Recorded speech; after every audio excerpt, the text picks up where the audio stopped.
Y quisiera empezar leyendo el pasaje que leímos al inicio de la reunión, que dice de la siguiente manera. Dice, cuando llegó la noche en que Jesús sería entregado, se sentó a la mesa con los 12. Mientras comían, tomó el pan, lo bendijo y lo partió y dio a sus discípulos y dijo, tomad, comed, esto es mi cuerpo que por vosotros es partido. Haced esto en memoria de mí. Tomando también la copa, y habiendo dado gracias, les dio diciendo, así pues, todas las veces que comieres este pan y bebieres esta copa, la muerte del Señor anuncias hasta que Él venga. Y si nos enfocamos en la parte final de este pasaje, cada vez que tú y yo comemos la Santa Cena, anunciamos la muerte de Cristo, o mejor dicho, deberíamos de anunciar la muerte de Cristo, ¿verdad? Y creo que aquí hay un secreto cuando nos preguntamos si realmente estamos anunciando la muerte de Cristo cada vez que comemos la Santa Cena. En relación a esto, Pablo escribió muchas cosas interesantes, pero Pablo escribió, dice, Pablo nos habla del riesgo de participar de la ceremonia de la Santa Cena sin realmente comer la cena del Señor espiritualmente. Otra vez, quiero leerlo porque creo que es importante que lo captemos. Pablo nos habla del riesgo de participar de la ceremonia de la Santa Cena sin realmente comer la cena del Señor espiritualmente. Y donde Pablo explica esto es en su carta a la iglesia de Corinto. La iglesia de Corinto hacía como que comía la Santa Cena. Se reunían como nosotros, tenían los elementos, tenían la comida y participaban de la Santa Cena. Pero Pablo les dijo lo siguiente, y esto es muy importante y tiene que hablarnos a nosotros también. Pablo les dijo, eso no es comer la cena del Señor. ¡Wow! Imagínate pasar por todos los preparativos, estar en el lugar, tener los elementos, comerlos, y que luego Pablo nos diga, ¿verdad? Eso no es comer la cena del Señor. Por eso Pablo les dice en esa carta, en ese capítulo, les dice lo siguiente, les dice, antes de comer del pan y beber de la copa, cada uno debe preguntarse si está actuando bien o mal. Quiere decir que el secreto para realmente participar de la cena del Señor, realmente comer la cena del Señor espiritualmente, es examinarnos a nosotros mismos. Es analizarnos a nosotros mismos si estamos actuando bien o mal. Yo sé que tal vez si tú has sido parte de la iglesia por mucho tiempo, te enseñaron, ¿verdad?, de que antes de tomar la Santa Cena, te analizaras y te dieras cuenta si hay pecado en tu vida, ¿verdad? Si hubo algo que hiciste esta semana que debes de confesar y arrepentirte de ello. Y creo que todo eso es bueno y lo debemos de hacer. Pero creo que Pablo estaba hablando de algo más. Pablo estaba hablando de algo todavía más práctico y profundo a la vez. Debemos de examinar nuestro corazón. Ya que comer el pan, tomar el vino, ¿verdad?, de una manera técnica solamente no significa que estamos comiendo la Santa Cena. La Santa Cena debe de incluirnos completamente a cada uno de nosotros. Se trata de conectarnos con la actitud de Cristo en nuestra vida en comunidad. Y esto es muy importante. La Santa Cena no es una cena que yo hago solo en mi casa. No fue diseñada de esa manera. No es para que yo me meta en mi cuarto y ponga el pan y ponga el vino. Lo podemos hacer, pero no fue diseñada de esa manera. La Santa Cena es la cena de la comunidad, de la iglesia. Es lo que comemos juntos. Así que cuando Pablo está desafiando a la iglesia de Corinto de que se analicen de cómo están participando de la Santa Cena, de lo que se trataba era de la actitud, ¿verdad?, con la que hacemos comunidad. Con la actitud que comemos la Santa Cena en comunión a los demás. Pablo le dijo a la iglesia de Filipenses, tengan la misma actitud que tuvo Cristo. Tengan la misma actitud que tuvo Cristo. Entonces pudiéramos nosotros aplicar este pasaje y decir, si tú y yo queremos participar espiritualmente de la Santa Cena el día de hoy, que no sea solamente un rito, que no sea solamente algo técnico, ¿verdad? Me como el pan, me tomo el vino, ¿verdad? Pero nada pasa en mí. Si realmente queremos participar espiritualmente de la Santa Cena, tenemos que hacerlo con la actitud de Cristo, con la misma actitud que tuvo Cristo. Y la pregunta es, ¿cuál era la actitud de Cristo? Y la actitud de Cristo era una actitud de humildad. Lo que Pablo nos está diciendo, si vamos a participar de la Santa Cena, tenemos que hacerlo con una actitud de humildad, libres de orgullo, libres de altivez.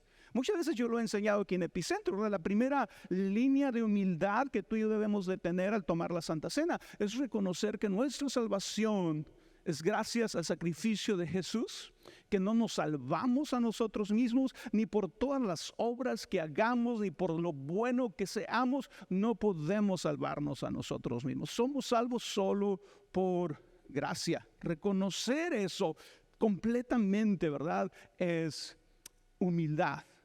Libres de orgullo, libres de altivez. Pero aquí hay algo muy interesante. Pablo describe la actitud de Cristo de la siguiente manera.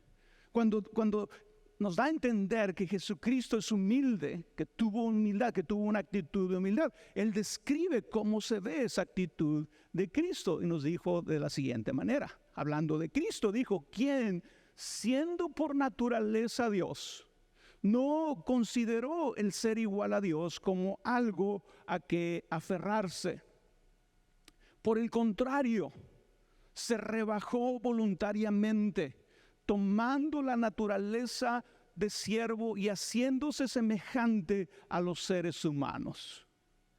Y al manifestarse como hombre, se humilló a sí mismo y se hizo obediente hasta la muerte y muerte de cruz. Wow. Entonces aquí Pablo nos da una descripción increíble de la humildad de Cristo, de la actitud de Cristo. Y nos está diciendo, tú ten la misma actitud de Cristo. Entonces la pregunta es, ¿cómo se ve en nosotros la actitud de Cristo? Si yo tengo que imitar a Cristo, ¿cómo se ve esa actitud en mí? Porque obviamente yo no soy Dios, ¿verdad? Entonces no le puedo aplicar exactamente de la misma manera. Jesús, ¿verdad? Aunque era Dios, no se aferró a ser como Dios, sino que se humilló, se hizo hombre. Pero no solamente se hizo hombre, todavía se humilló aún más y murió la muerte de cruz. Obviamente yo no puedo hacer eso, ¿verdad? Pero ¿cómo imito yo la actitud de Cristo? ¿Cómo se ve en nosotros la actitud de Cristo? ¿Qué hacemos nosotros como parte de una comunidad cuando tenemos la actitud de Cristo? Si tú eres parte de esa comunidad y tú realmente quieres tomarte esto en serio y dices, ¿cómo voy a tener yo la actitud de Cristo en mi vida en comunidad? Bueno, en ese mismo pasaje Pablo no los dice, Pablo lo describe. Entonces lo que voy a leer a continuación es cómo se ve en nosotros la actitud de Cristo. ¿Ok? Lo dice de la siguiente manera. Entonces, háganme verdaderamente feliz, poniéndose de acuerdo de todo corazón entre ustedes, amándose unos a otros y trabajando juntos con un mismo pensamiento y un mismo propósito. No sean egoístas, no traten de impresionar a nadie. Sean humildes, es decir, considerando a los demás como mejores que ustedes. Cada uno debe ocuparse no solo por sus propios intereses, sino también por los intereses de los demás. Wow, así se ve la actitud de Cristo en nosotros. Veámoslas a más detalle porque sé que se nos puede escapar. Veamos estas actitudes más de cerca. Dijo Pablo, número 1, Pónganse de acuerdo. Quiere decir que cuando tú y yo vamos a tener la actitud de Cristo, nos vamos a poner de acuerdo. Nos vamos a poner de acuerdo en cómo hacer las cosas, cómo servir mejor. Y ¿sabes qué? Si tú eres parte de un ministerio, y si no lo eres, la invitación está abierta, ¿verdad? Vas a tener que ponerte de acuerdo. ¿Cómo servir? ¿Cómo lo vamos a hacer? ¿Cómo lo podemos hacer mejor? Todos nosotros disfrutamos de la alabanza, las canciones, ¿verdad? Cada domingo, pero eso sucede porque hay un grupo de personas que se están poniendo de acuerdo, ¿verdad? No es como que el pianista decide tocar lo que él quiere, ¿verdad? Y el baterista agarra por otro rumbo, no, se ponen de acuerdo para lo que tienen que hacer.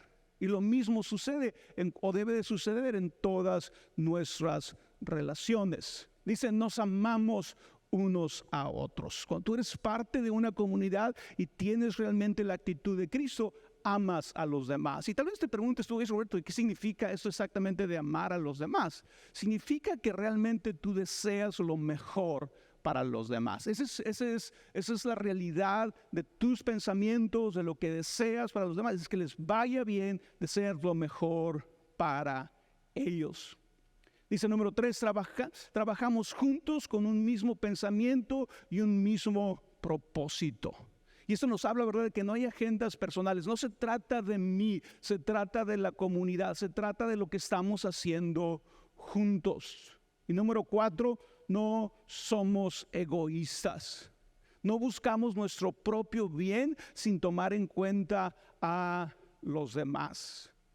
Número 5, no tratamos de impresionar a nadie, ni de palabras, ni con acciones, ¿verdad? Hacemos las cosas con humildad. Número 6, consideramos a los demás como mejores a nosotros mismos. Tratamos a los demás como nos gustaría que ellos nos trataran a nosotros. Y 7, nos ocupamos no solo por nuestros propios intereses, sino también por los intereses de los demás.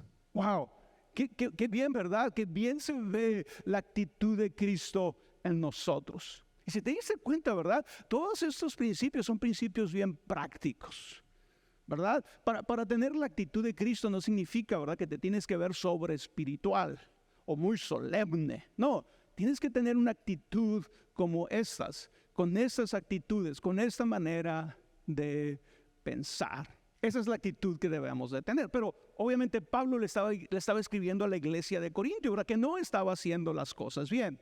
Les dice, lo que ustedes hacen no es comer la cena del Señor. ¿Por qué? Porque no tienen la actitud de Cristo. En otras palabras, no tienen todas estas cosas que les acabo de mencionar. El problema de la iglesia de Corinto es que comían la Santa Cena sin tener la actitud de Cristo. Lo cual provocaba lo siguiente, que esto es devastador para cualquier iglesia. Fíjate lo que Pablo le dijo a la iglesia de Corinto por la actitud en la que se relacionaban con la iglesia y con la actitud con la que comían la Santa Cena. Les dijo, sus reuniones traen más prejuicio que beneficio. ¡Wow! ¡Qué fuerte!, ¿verdad? Imagínate que Pablo se atreve a decirle a la iglesia de Corinto, sus reuniones traen más perjuicio que beneficios. En sus reuniones había divisiones, pero no eran divisiones, ¿cómo se puede decir?, inofensivas. Eran divisiones que nacían del menosprecio. Fíjate lo que le dice Pablo a la iglesia de Corinto. Por esta razón, sus reuniones hacen más mal que bien, le dice Pablo a esa iglesia. Cuando se reúnen, eso no es comer la cena del Señor, porque cada uno se adelanta a comer su propia cena, de manera que unos se quedan con hambre, mientras otros se emborrachan. No había orden. Había menosprecio, ¿verdad? Si tú tenías tu grupo de amigos, que tal vez eran los que tenían algo de dinero, ustedes se juntaban y hacían su propia cena, pero ignoraban a los demás, especialmente a los pobres. Aquellos no tenían que comer, aquellos no tenían vino para tomar, pero esos terminaban borrachos. Pero Pablo confronta estas actitudes de esta iglesia con una pregunta muy fuerte y les hace la siguiente pregunta y les dice, ¿Acaso es que menosprecian a la iglesia de Dios y quieren avergonzar a los que no tienen nada? ¿Qué les diré? ¿Voy a elogiarlos por esto?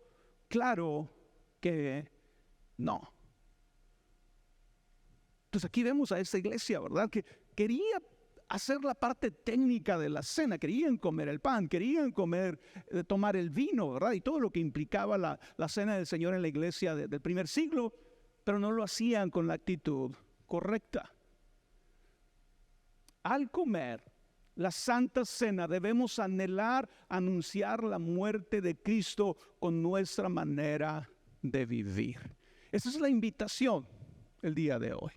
Que si vamos a comer la Santa Cena, lo hagamos y anunciemos la muerte de Cristo con nuestra manera de vivir.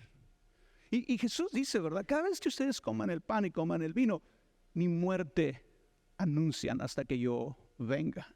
¿Y por qué es importante anunciar la muerte de Cristo? ¿Por qué Cristo consideró que era importante anunciar la muerte de Cristo? Y de entrada yo puedo decirles, porque la muerte de Cristo es digna de ser anunciada. Si tú has puesto atención cómo Cristo murió, la muerte de Cristo es digna de ser anunciada. Fíjate lo que dijo este hombre, este centurión, que tal vez no conocía a Jesús de cerca, que tal vez lo único que alcanzó a ver de Jesús fue verlo morir. No lo vio hacer milagros, lo vio morir. Y fíjate lo que dijo este hombre acerca de Jesús. Dice, el centurión, al ver cómo murió Jesús, obviamente, dijo, verdaderamente ese hombre era el Hijo de Dios. ¡Wow! Personas llegaron a creer en Jesús como el Hijo de Dios, no solamente porque hacía milagros, no solamente porque hacía cosas extraordinarias. Creyeron que era el Hijo de Dios cuando vieron cómo murió. Y en la Santa Cena nosotros anunciamos la muerte de Cristo. ¿Cómo murió Jesús? Y eso es lo que tú y yo sabemos al leer la historia. Jesús murió amando. Jesús murió lleno de compasión. Jesús murió pensando en los demás. Jesús murió creyendo en la resurrección. Al comer la Santa Cena el día de hoy nosotros, si lo hacemos con la actitud de Cristo, si lo hacemos con una actitud de humildad, si lo hacemos realmente queriendo participar de la comunión y de la comunidad, con las mejores actitudes que podamos tener, viendo a los demás como mejores a nosotros mismos, realmente queriendo servir a los demás y no solamente esperando ser servidos y no solamente esperando que se hagan las cosas como yo quiero, sino contribuyendo a la comunidad. Si lo hacemos así, vamos a anunciar la muerte de Cristo porque lo estamos haciendo con su actitud en nuestro corazón. Así que el día de hoy, mientras comemos la Santa Cena, tengamos esto en mente, tengamos esto en nuestro corazón. Que mientras comemos la Santa Cena, anunciamos su muerte. Por lo tanto, anunciamos lo siguiente. Número 1, anunciamos que es posible perdonar. Y te lo anuncias tal vez a ti mismo, que estás teniendo dificultades para perdonar a alguien. Pero cuando tomas la Santa Cena, ¿verdad? Estás anunciando que es posible perdonar. ¿Por qué? Porque Jesús murió perdonando. Jesús dijo desde la cruz, Padre, perdónalos porque no saben lo que hacen. Pero también significa que tal vez con tus amigos, con tus familias, con personas que necesiten ayuda en el tema de perdonar, tú vas a poderles decir, ¿sabes qué? Es posible perdonar. Te va a hacer bien perdonar. Jesús nos puso el ejemplo desde la cruz que es posible perdonar. Y obviamente tenemos que considerar, ¿verdad? Lo que estaba sufriendo Jesús. Y aún así, ¿verdad? Con la tragedia que Jesús estaba enfrentando, estuvo dispuesto a perdonar. Cuando comemos la Santa Cena con la actitud correcta, nos estamos diciendo a nosotros mismos, es posible perdonar. Puedo perdonar, puedo ser libre del rencor, puedo ser libre del dolor, puedo perdonar a los demás. Lo siguiente que anunciamos cuando comemos la Santa Cena es que podemos tener esperanza cuando todo parece perdido. cuando tenemos tantos problemas, ¿verdad? Cuando quisiéramos rendirnos, cuando quisiéramos decir hasta aquí llegué. Comer la Santa Cena con la actitud correcta nos hace entender que podemos tener esperanza, aun cuando todo se ve muy difícil. Acuérdate de aquel criminal que estaba a un lado de Jesús en la cruz. Imagínate qué fin de vida, haber sido criminal, haber sido aprehendido, haber sido juzgado y haber sido condenado a muerte. ¿Qué más fin que eso puede esperar una persona? Pero ¿sabes cuáles fueron las palabras de Jesús a esa persona? El último día de su vida aquí en la tierra fue: de cierto te digo que hoy estarás conmigo en el paraíso. Quiere decir que nosotros podemos saber, hay esperanza, aun cuando todo parece perdido, aun cuando parece que todo se acabó, hay esperanza. Si comemos la Santa Cena con la actitud correcta, estamos anunciando también que es posible pensar en los demás desde nuestra cruz, desde nuestros problemas, desde nuestra enfermedad. A veces cuando pasamos por momentos difíciles, por dificultades, creemos que la solución es encerrarnos en nosotros mismos, ya no ayudar a nadie, ya no pensar en nadie, ya no orar por nadie, porque yo soy el que necesito. Pero comer la Santa Cena con la actitud de Cristo nos hace entender que aún desde nuestra cruz podemos pensar en los demás. Puedes seguir orando por los demás. Puedes ayudar a los demás. Hay formas todavía en las que tú lo puedes hacer. Jesús estaba desde la cruz, pero desde la cruz estaba pensando en los demás. En este caso estaba pensando en su madre, que iba a quedar sola. Y con todo el dolor, imagínate, clavado a una cruz, de manos y pies, con latigazos de su espalda, sufriendo con sed, con dolor, ¿verdad? Espiritual, emocional, físico. Pudiera Jesús decir, eso se trata solamente de mí. Él está pensando en los demás, él está pensando en su mamá y le dice: mujer, he aquí tu hijo, refiriéndose a Juan, el discípulo amado. Después dijo al discípulo: he aquí tu madre. Y la Biblia nos dice que después de la muerte de Cristo, María se fue a vivir a la casa de Juan y Juan cuidaba de la madre de Cristo. Y por último, cuando comemos la Santa Cena con la actitud correcta, anunciamos que podemos encomendar nuestra vida al Padre, cualquiera que sea nuestra situación. Cualquiera que sea nuestra situación, por más difícil que sea el momento, podemos encomendar nuestra vida al Señor. Y ¿sabes qué? A todos nos va a llegar el momento de nuestra muerte. Y aún en ese momento, ¿verdad? Tenemos la certeza que en ese momento podemos encomendar nuestra vida, nuestra alma, nuestro espíritu al Señor, y que Él lo tomará, que Él se encargará de nosotros, que Él nos cuidará. A ese extremo, ¿verdad? De fe, de confianza en Dios nos puede llevar el comer la Santa Cena con la actitud correcta, porque esto es lo que anunciamos, que podemos encomendar nuestra vida al Padre, cualquiera que sea nuestra situación. Jesús desde la cruz se sentía solo, se sentía abandonado y dijo: Dios mío, ¿por qué me has desamparado? Pero no se quedó ahí. Aunque las circunstancias eran reales, eran negativas, era un mal momento para él, que a veces puede ser para nosotros. Aún en ese momento Jesús termina: Padre, en tus manos encomiendo mi espíritu. En otras palabras, puedo confiar en ti, puedo descansar en ti. Por más oscuro que se vea el panorama, puedo confiar y descansar en ti. Tú y yo, el día de hoy vamos a comer de esta Santa Cena, pero sería bueno que lo hiciéramos como consejo que nos dio Pablo, ¿verdad? Analizándonos, preguntándonos si estamos haciendo bien o si estamos haciendo mal. La pregunta es: ¿estoy teniendo la actitud de Cristo? ¿Estoy siendo humilde en mi vida en comunidad? ¿Puedo hacer lo que se espera de mí? ¿Puedo tener la actitud de Cristo? Ahora, no se trata de que seas perfecto el día de hoy, ¿verdad? Porque algunas personas pueden decir: ok, Roberto, entonces no voy a tomar la Santa Cena porque no soy todo eso de lo que hablaste desde el día de hoy. Tomamos la Santa Cena porque aspiramos a eso. Comemos la Santa Cena porque es quienes queremos ser. Es a donde queremos llegar. Entonces la Santa Cena no es una cena de descalificación. No es para que el día de hoy digas, no, yo no puedo. No, es para que digas, ¿sabes qué, Señor? Quiero hacerlo y quiero hacerlo bien.